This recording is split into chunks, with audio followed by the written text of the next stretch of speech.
how do you feel about the use of those little pictures, or emojis as they're known, in everyday communication? We're a long way past letters and faxes and telegrams now with these text messages and social media. Emojis are everywhere. And an emoji was actually named Oxford Dictionary's Word of the Year in 2015. You can't ignore them anymore. There are literally hundreds and hundreds of them, but one group of Australians says the lack of one to represent them and their culture is a constant reminder of exclusion. Melissa Madison has more.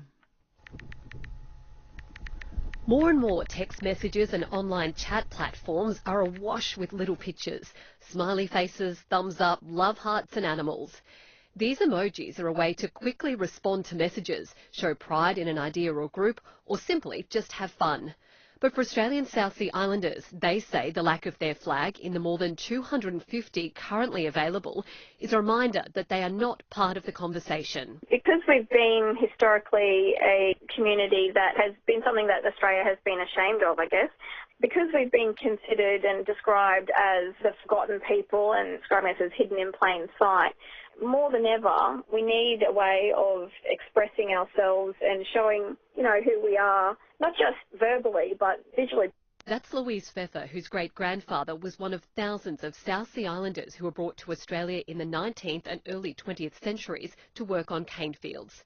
She's asked Unicode, the body that decides what will get an emoji, to have their flag added. We didn't just migrate here by choice. Our ancestors were tricked, were lured, were often just blatantly kidnapped. And so there's a real trauma, a history of trauma that the Australian South Sea Islander community needs to heal from. It enables us, I guess, show pride in who we are, that we are still here, we are survivors.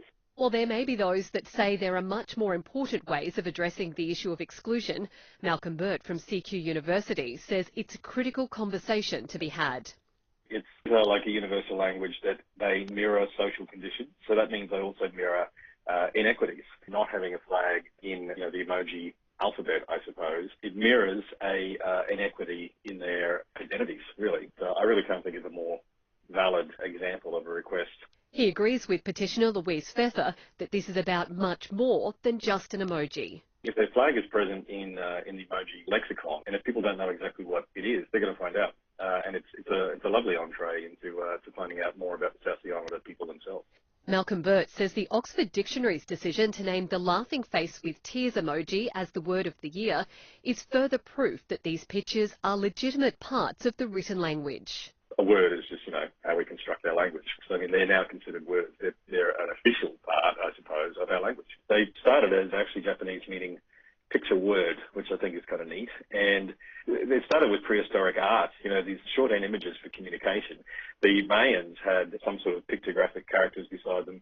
And then, of course, probably the most easily recognizable one is the Egyptian hieroglyphics. So, it's simply sort of a digital version of the way that people have been using images for shorthand forever.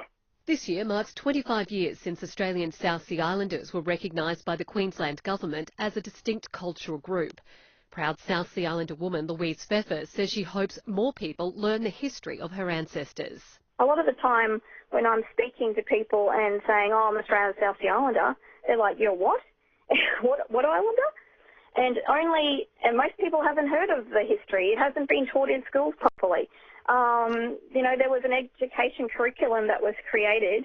My sister, Laverne, actually helped write some of that. And yet it was only really, it wasn't made compulsory. It was just like an optional extra. And so it hasn't been taught to children in the schools. And so they grow up as adults and don't know the history of Australia and what, has really happened. On its website, Unicode states that there is no mechanism to support such a request. It says adding subdivision flags could appear to play favourites unless similar subdivisions also got flags. It's Melissa Madison reporting, and you can see the full write-up on that story on our ABC News website.